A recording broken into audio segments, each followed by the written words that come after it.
सिर्फ एक आशंका है या अफवाह?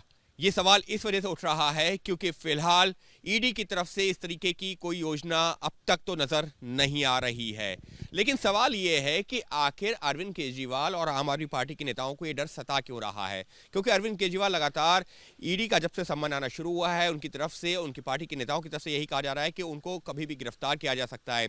पहले सम्मान से लेकर के अब तक लगातार यही जो है आशंका जाहिर की जा रही है। उसकी एक बड़ी वजह है सुप्रीम कोर्ट का एक आदेश। सुप्रीम कोर्ट ने मनीष सिसोदिया की जब जमानत याचिका पर सुनवाई कर रही थी सुप्रीम कोर्ट, तो उस दौरान एक टिप्पणी की थी जिसने अरविंद केजरीवाल की मुश्किलें बढ़ा दी हैं। क्या थी वो टिप्पणी, चलिए आपको बताते हैं। अरविंद केजरीवाल को लेकर के उस दौरान जो मनीष सिसोदिया की जमानत याचिका पर सुनवाई चल रही थी, सुप्रीम कोर्ट ने ईडी से एक सवाल पूछा था कि इस मामले में अगर मनी ट्रेल हुआ है तो फिर उसका वो पैसा गया कहां तक है? अगर वो पैसा मनीष सिसोदिया के पास नहीं, आम आदमी पार्टी तक गया है, तो क्या आम आदमी पार्टी को उसमें आरोपी बनाया गया?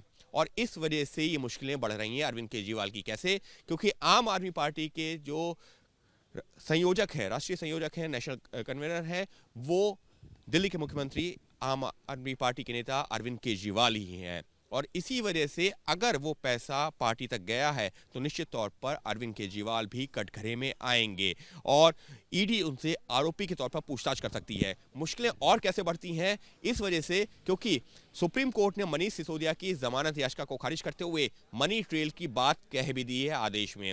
338 करोड़ रुपए के मनी ट्रेल की बात कही है।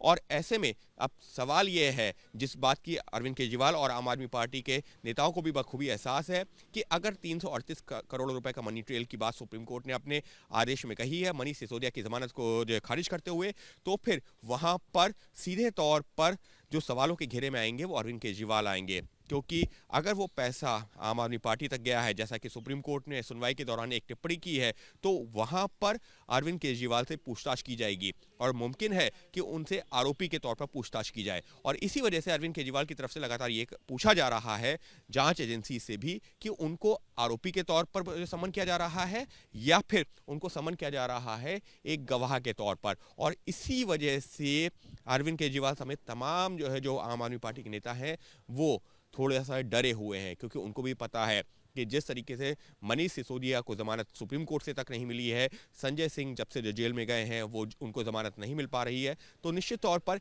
इस वजह से वो आशंका बनी हुई है कि अगर अरविंद केजरीवाल से भी हिरासत में लेकर पूछताछ की जाती है, उनको हिरासत में लिया जाता है, गिरफ्तार किया जाता है, तो उनकी मुश्किलें भी बढ़ सकती हैं। और यही वो आशंका है जो हर एक समन के बाद में आम आदमी पार्टी के नेता और खुद मुख्यमंत्री अरविंद केजरीवाल जाहिर करते रहे हैं कि उनको गिरफ्तार किया जा सकता है। हालांकि वो राजनीतिक द्वेष की भावना से आरोप की बात जरूर करते रहे हैं, लेकिन सुप्रीम कोर्ट का मनीष सिसोदिया मामले में दिया गया ये आदेश अरविंद केजरीवाल की मुश्किलें बढ़ा सकता है। और ये बात खुद अरविंद केजरीवाल को और उनकी पार्टी के तमाम नेताओं को पता है। इसी वजह से रह रह करके अरविंद केजरीवाल की गिरफ्तारी की बात कही जा रही है आम आदमी पार्टी के नेताओं के द्वारा।